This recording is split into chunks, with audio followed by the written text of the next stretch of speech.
প্রাকৃতিকভাবে যে মাছগুলো বেড়ে ওঠে সেই মাছের স্বাদ কিন্তু ভালো হয় এবং কোনো ধরনের ক্ষতিকারক দিক থাকে না।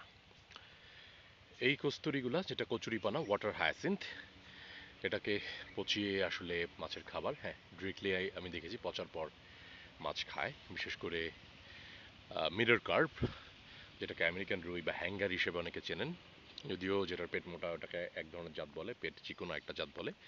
তার সাথে হচ্ছে রুই, যেটা নসি ছোটবেলায়, তারপর বড় হলে রুই, সেটাও কিন্তু খায়। এবং গ্লাস কাপ, যেটা গ্রাস কাপ আর কি, গ্লাস কাপ বলি আমরা, কিন্তু গ্রাস কাপ মানে সেটাই খায়।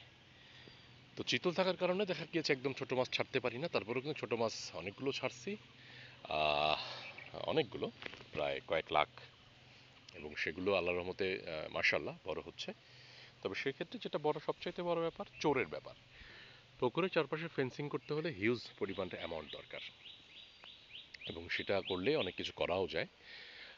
ছাগল বা গারল, সুন্দর করে গারলটা করা যায়, কিংবা মহিষও করা যায়। মহিষ পানিতে থাকলো, কেউ আসলে গুঁতো দিয়ে তাড়ায়ও দিল না, সুন্দর একটা ব্যাপার স্যাপার। তবে সেটা কথা না, কথা হচ্ছে আপনি যেটাই করেন না কেন, সে যদি সব দিক দিয়ে ঠিক থাকে তাহলে কিন্তু সম্ভব। এখন ছোট ছোট মাছ হয়েছে, এই যে একটা চমৎকার একটা জিনিস, দ্যাট ইজ অ্যাজোলা, এবং ইট should be very much interesting and খুব ভালো একটা জিনিস। প্রথমে পানিতে ছিল, থার্ড স্টেপ কাজ চলছে। প্রথম স্টেপে কচুরি উঠায় পচানো হয়েছে, বলছিলাম দূরে উঠাইতে উঠায় নাই। দ্বিতীয় স্টেপে আবার আরেকজনকে নেওয়া হয়েছে 700 টাকা মজুরি দিয়ে কন্টাকে, তারপর আজকে 600 টাকা মজুরি দিয়ে একে রাখা হয়েছে। মোটামুটি 8টা থেকে কাজ শুরু করছে। ওই মাথা যে দেখা যায়, ওই মাথা, ওই মাথা, ওই পাশের এই প্রান্ত, এগুলো সব একদম নিয়ার অ্যাবাউট অনেক দূর পর্যন্ত নিছে। এটাই উচিত, আপনি কাজ যাকে দিয়েই করান, it should be planned, it should be, yeah, এই বরাবর চলে যাবা, ওদের ঘুরে যাওয়ার দরকার নেই, এই যে এই বরাবর যাওগা, হ্যাঁ, এই বরাবর।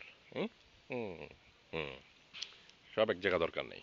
তো এগুলো কিন্তু পচলে ভালো খাবার হয়, কিন্তু এগুলো একটা সমস্যা হচ্ছে, যেটা শিকড়, এই শিকড়গুলো মাছ খেতে পারে না, যেটা মালচিং হিসাবে কিন্তু চমৎকার একটা ব্যাপার হতে পারে। তবে যাই হোক, আহ, কচুরির আবার শিকড়গুলো রুই মাছ খুব পছন্দ করে। বাতাস বইছে, অর্থাৎ অক্সিজেনেশন বাড়ছে।